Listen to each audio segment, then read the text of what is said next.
हाँ जी बच्चों, last class में मैंने आपको सिंगल एंट्री सिस्टम के बारे में बताया था। आई होप आप सब बच्चों को समझ आ गया होगा। एक ऐसा सिस्टम जिसमें जो बिजनेसमैन है या जो बिजनेस है वो प्रॉपर रिकॉर्ड मेंटेन नहीं कर रहा है। किसी ट्रांजैक्शन का रिकॉर्ड मेंटेन किया जा रहा है, किसी ट्रांजैक्शन को इग्नोर किया जा रहा है, किसी ट्रांजैक्शन के बहुत एस्पेक्ट रिकॉर्ड किए जा रहे हैं और किसी ट्रांजैक्शन का खाली एक ही एस्पेक्ट क्या करा जा रहा है, दिखाया जा रहा है। समझ आ गया नहीं आएगा? वो एक डबल एंट्री सिस्टम फॉलो नहीं करते हैं, मतलब वो proper journal ledger trial balance एक अकाउंटिंग प्रोसेस को फॉलो नहीं करते हैं। जनरली क्या करते हैं, उन्हें पता है यार हमारा ही तो बिजनेस है, फालतू रिकॉर्ड मेंटेन करने से भी क्या हो रहा है, हमें पता है हमारे बिजनेस में कोई गड़बड़ घोटाला हो नहीं रहा है, क्या दिक्कत वाली बात है। देखो जब बिजनेस छोटे लेवल पे रहता है तो जनरली ऐसा हो जाता है, लेकिन जब बिजनेस बड़े लेवल पे आता है जहां पर लोगों की इन्वॉल्वमेंट हो जाती है, जहां पर आप खाली अकेले काम नहीं कर पाते हो, उस टाइम आपको ना वो ट्रस्ट नहीं बन पाता बच्चों। तो ना चाहते हुए भी आपको डबल एंट्री सिस्टम फॉलो करना पड़ता है, आपको सीसीटीवी कैमरेज लगवाने पड़ते हैं, आपको अकाउंटिंग सॉफ्टवेयर यूज करने पड़ते हैं, आपको प्रोफेशनल्स की हेल्प लेनी पड़ती है। लेकिन जब तक आपका बिजनेस छोटा है, मान लीजिए आप अपनी दुकान चला रहे हो, अब आपको पता है आप ही तो रहोगे दुकान में, बोलो हाँ है ना। आप नहीं रहोगे तो आपके जो है मदर फादर पेरेंट्स या बच्चे वो रहने वाले हैं। तो एक ट्रस्ट है, फैमिली, जब तक बिजनेस फैमिली तक लिमिटेड है तब तक तो चलो ठीक है, बिजनेस का लेवल ज्यादा बढ़ा नहीं है, चलो यार मैनेजेबल है। लेकिन जैसे ही आपका बिजनेस एक बड़े लेवल पे जाता है, उस केस में प्रैक्टिकली पॉसिबल ही नहीं है। तभी आप लोग देखो कि मॉल्स में जाओ, शोरूम्स वगैरह में जाओ, वहां पर कंपनी के ओनर थोड़ी बैठ के बिजनेस चला रहे होते हैं, वो तो सब क्या रहते हैं, एम्प्लॉइज। आप कोई भी सामान खरीदते हो, वो पूरा जो प्राइस टैग रहता है, बार टैग जिसको बोलते हैं, पूरा सिस्टम रहता है, प्रॉपर बिल के आपको सामान मिलता है। तो बेसिकली छोटे बिजनेस के, ओ इधर देख ले, जहां समझ ले इधर, छोटे बिजनेस के अंदर क्या होता है, तेरा चैप्टर है ये सिंगल एंट्री सिस्टम, पढ़ ले। तो बेसिकली क्या होता है, सिंगल एंट्री सिस्टम के अंदर स्मॉल ट्रेडर्स रहते हैं, छोटे मोटे बिजनेस क्या करते हैं, मेंटेन करते हैं। समझ आगे नहीं आगे? वो इंटरेस्टेड नहीं है अकाउंटेंट का खर्चा उठाने में, वो इंटरेस्टेड नहीं है कि सर हम अननेसेसरी कॉस्ट पे करें, हम अपने हिसाब से ही रिकॉर्ड्स क्या कर लेते हैं, मेंटेन कर लेते हैं। अब उनका बिजनेस में भी ट्रांजेक्शन होती है, लाइक साइड में वरुण की शॉप है, आप लोगों ने देखा हो, तो यहाँ पर भी ट्रांजेक्शन आराम से 10 से 15 हजार रुपए की ट्रांजेक्शन डेली बेसिस पर आराम से हो जाती होगी। सेल्स में आपको बता रहा हूँ, तो अब आप लगा लो 10 हजार की भी सेल है तो महीने की कितनी की हो गई, 3 लाख रुपए की सेल हो गई, साल की 36 लाख की सेल हो गई। ऐसा नहीं है कि सेल्स कम है, ज्यादा भी हो सकती है बच्चों। अब ये अगर लोन लेने जाते हैं तो अब इनकी फाइनेंशियल स्टेटमेंट्स पहली बात तो कंप्लीट होती ही नहीं है। अब कौन इनको लोन देगा बच्चों, का कौन इनकी बातों पर बिलीव करेगा। तो जब इन्हें लगता है कि यार अब हमें अपने बिजनेस को पक्के में लाना चाहिए, हमें जो है इसका रिकॉर्ड्स मेंटेन कराना चाहिए, चलो थोड़े बहुत पैसे लगेंगे तो लग जाएंगे, तो वो किसी प्रोफेशनल अकाउंटेंट को अप्रोच करते हैं, सर आप हमारी बुक्स बना दीजिए, आप प्लीज हमें बता दीजिए कि हमारा प्रॉफिट कितना है और लॉस कितना है। और वो जो प्रोफेशनल अकाउंटेंट है वो आप लोगों को, आपके पास क्लाइंट आएगा, अपने आधे अधूरे रिकॉर्ड्स लेकर आएगा और वो आपको आकर बोलेगा कि भाई जो है मेरा प्लीज रिजल्ट्स निकाल दो, मेरी फाइनेंशियल पोजीशन बता दीजिए। तो आप क्या करोगे, ठीक है जी हो जाएगा, कोई टेंशन नहीं है, आपको थोड़ा कोऑपरेट करना पड़ेगा, चीजें बतानी पड़ेगी। तो लास्ट टाइम मैंने आपको समझाया था कि हमारे पास 2 मेथड्स होते हैं बिजनेस के रिजल्ट्स को निकालने के लिए, बिजनेस की फाइनेंशियल पोजीशन को शो करने के लिए। और उन 2 मेथड्स का क्या क्या नाम था बच्चों, बताओ फटाफट बताओ, क्या नाम था पहले मेथड का? आपको कराया हुआ है, घर जाके कुछ पढ़ते हो या नहीं पढ़ते हो? इनकेस अगर आप नहीं पढ़ते हो तो देख के बताइए एटलीस्ट, क्या नाम था बच्चों, बताइए फर्स्ट मेथड का आपका। अपने नोट्स देखिए मैडम जी, नोट्स देखो, किताब में कुछ नहीं लिखा। हाँ जी, क्या नाम था बेटा पहले मेथड का? स्टेटमेंट ऑफ अफेयर्स, या फिर हम उसको क्या बोलते हैं, कैपिटल कंपैरिजन मेथड। और दूसरे मेथड का क्या नाम था बच्चों, था कन्वर्जन मेथड। दूसरे मेथड का क्या नाम था, कन्वर्जन। तो दूसरा मेथड तो हमारे सिलेबस में नहीं है, दूसरे मेथड में तो काम बहुत ज्यादा बढ़ जाता है, वर्कलोड बहुत ही बढ़ जाता है, क्योंकि उसके इनकम्प्लीट रिकॉर्ड्स को हम डबल एंट्री सिस्टम के प्रिंसिपल्स के थ्रू पूरा बनाते हैं, यानी कि जर्नल भी बनानी पड़ सकती है। वो बात अलग, हम जर्नल वर्नल छोड़ के सीधा फाइनल अकाउंट बना के दे देते हैं, बट क्या होता है फाइनल अकाउंट बनाने के लिए हमें वेरियस अकाउंट्स बनाने पड़ जाते हैं, सो दैट कि हम प्रॉपर रिजल्ट्स फाइंड आउट कर सके। तो हम क्या करते हैं, उसकी इनकम्प्लीट रिकॉर्ड्स को कंप्लीट रिकॉर्ड्स के अंदर क्या करते हैं बेटा, कन्वर्ट करते हैं। समझ आ रहा है कुछ या नहीं आ रहा? तो उस कंप्लीट रिकॉर्ड्स में बनाने के लिए we have to prepare different accounts, cash account, debtors account, creditors account, BR, machinery, और वहां से हम फिर मिसिंग फिगर्स निकालते हैं। और फिर जाकर हम उसको एक ट्रायल बैलेंस की तरह बन जाता है, उसको फिर हम क्या बनाते हैं, फाइनल अकाउंट बनाते हैं। समझ आया कुछ है नहीं आया? बट वो आपके सिलेबस का पार्ट नहीं है, खासतौर से 11th क्लास के लिए, और बीकॉम वाले बच्चों का तो सिलेबस का पार्ट है बच्चों, वो मैं आपको अलग से कराऊंगा। तो सर एक बात है, कैपिटल कंपैरिजन मेथड क्या है? कैपिटल कंपैरिजन मेथड में हम ओनर को बिठाते हैं, हम अकाउंटेंट है, हम ओनर को बोलते हैं आप बैठो, हम आपसे 3-4 चीजें मांगेंगे, आप प्लीज वो बता दीजिएगा, और आपको 2-4 दिन के अंदर हम रिजल्ट्स निकाल कर दे देंगे। जितना जल्दी आप हमें इनपुट्स अवेलेबल कराओगे, उतना जल्दी ही हम आपको क्या प्रोवाइड करा देंगे, आपका रिजल्ट्स, आपकी फाइनेंशियल पोजीशन। अब बताइए हम क्या क्या मांगते हैं क्लाइंट से, हमें क्या क्या इंफॉर्मेशन चाहिए होती है, बताइए जी क्या क्या चाहिए होता है? ओपनिंग कैपिटल, ओपनिंग स्टॉक नहीं, ओपनिंग कैपिटल क्या चाहिए होती है? Opening capital. और क्या चाहिए होती है? Additional capital. क्या चाहिए होती है? Additional capital.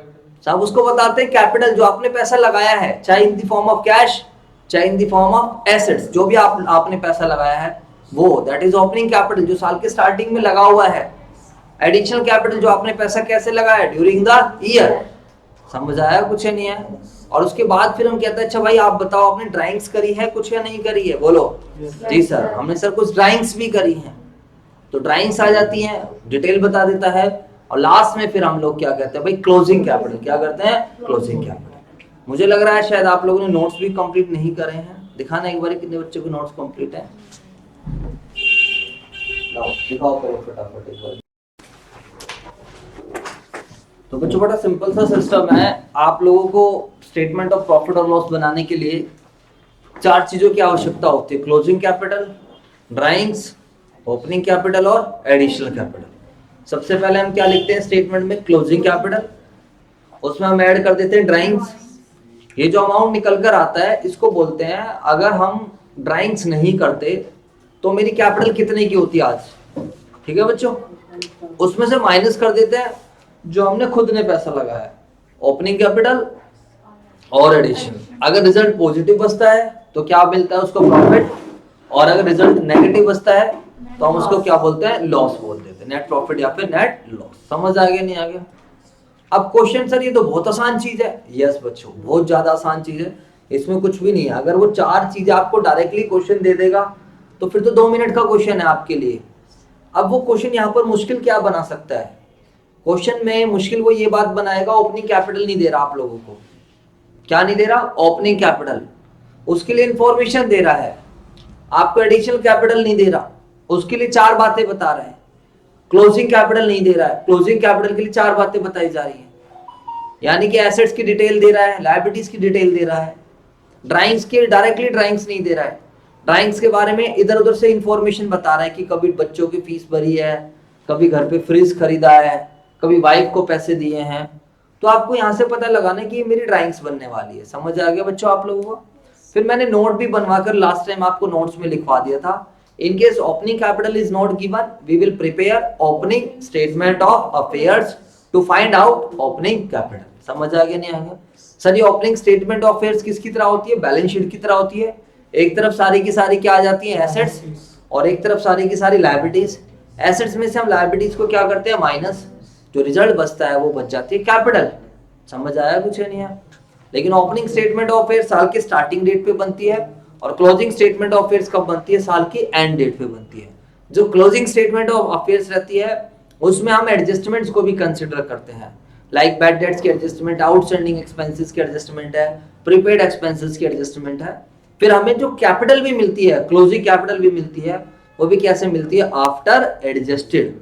तो इसीलिए हमें रिजल्ट क्या मिलता है, नेट प्रॉफिट।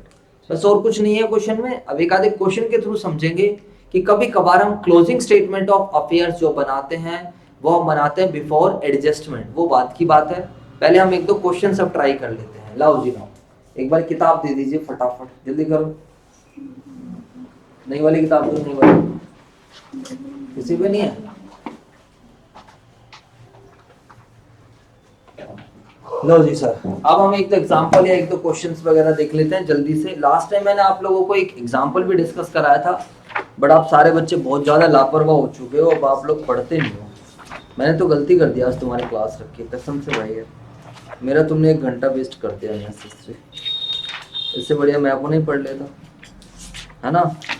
सर हम भी यही कह रहे थे, आपने जबरदस्ती बुलाया वैसे, मुझे लगा आपने कुछ कर लिया होगा, कोई बात नहीं। अब आप जो है घर पे जाके कर लेना। एक तो आपको डिफरेंस लिखना है, बैलेंस शीट और स्टेटमेंट ऑफ अफेयर्स का डिफरेंस है पेज नंबर 21.5 पर, ठीक है बच्चों। इलस्ट्रेशन नंबर 1 आप लोगों को गिवन है, आप देख सकते हो, डायरेक्टली क्वेश्चन सॉल्व हो जाएगा। प्लीज बातें मत कीजिए, ये है आपकी illustration number 1,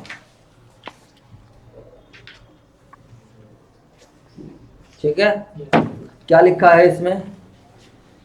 Rajesh maintain books on single entry system, he gives you the following information. Capital on 1 April 2020 30,400, capital on 31 March 2021 33,800, drawings made during the year April 20 से 31 मार्च तक ड्राइंग्स करिए 9600, capital introduce on 1 August, what is 1 अगस्त को पैसा लगाया जा रहा है during the year, additional capital. कह रहा प्रॉफिट बताओ, बच्चों वाली चीज है, सबसे सीधा सॉल्यूशन देख सकते हो। सबसे पहले हम क्या लिखेंगे बच्चों बताओ? क्लोजिंग कैपिटल, बोलो हाँ है ना। ये ऐसा करो, मेरे साथ साथ नोटिंग भी कर लो, आप भी खाली बैठ के क्या करोगे? हाँ जी सर बिल्कुल सही बात है, हम भी आपके साथ नोटिंग कर लेते हैं। करो फटाफट, 2-4 क्वेश्चंस करोगे तो कॉन्फिडेंस अपने आप आ जाएगा। कल हम सिंगल एंट्री खत्म कर लेंगे अपना, और साथ में हम लोग क्या करेंगे, रेक्टिफिकेशन ऑफ एरर के भी 1-2 क्वेश्चंस की प्रैक्टिस करेंगे, ठीक है बच्चों।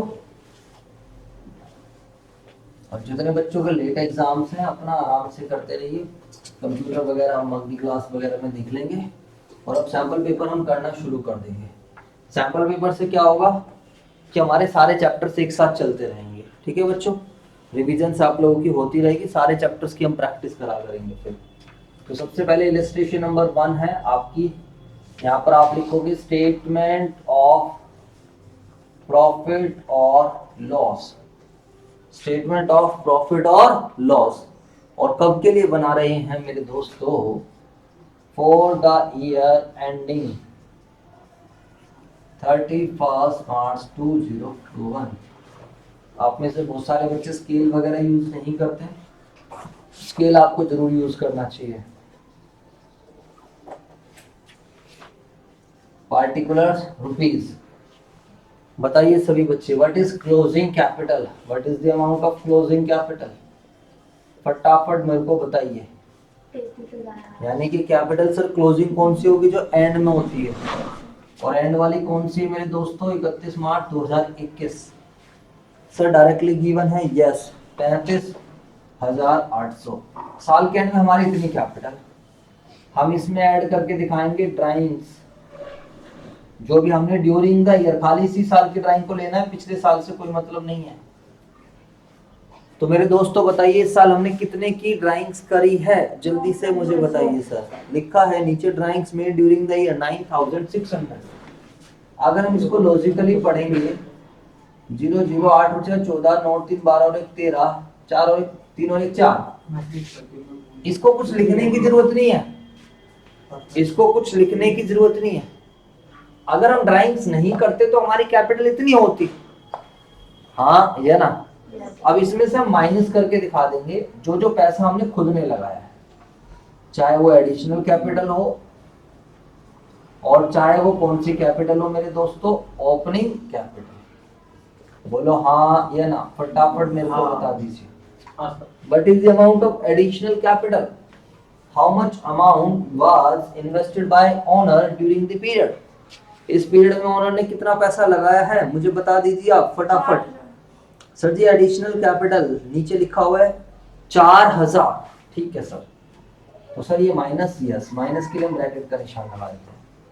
And what is the amount of opening capital, बताइए बच्चों कितना पैसा लगा रखा है? आ गई बात समझ या नहीं आ गई? 43 में से 4 घटाएंगे तो कितना आएगा? 39 है ना। 39 है, 1400 में से 30,400 जाएंगे तो 9000, 9000 का पॉजिटिव आ गया। तो रिजल्ट क्या बन गया मेरे दोस्तों? Profit during the year. I hope यहां तक समझ आ गया सब बच्चों को। खत्म। तो इलस्ट्रेशन 1 हो जाती है। इलस्ट्रेशन 2 अभी ट्राई करोगे, अभी ट्राई करो, अभी पढ़ो सारे के सारे बच्चे।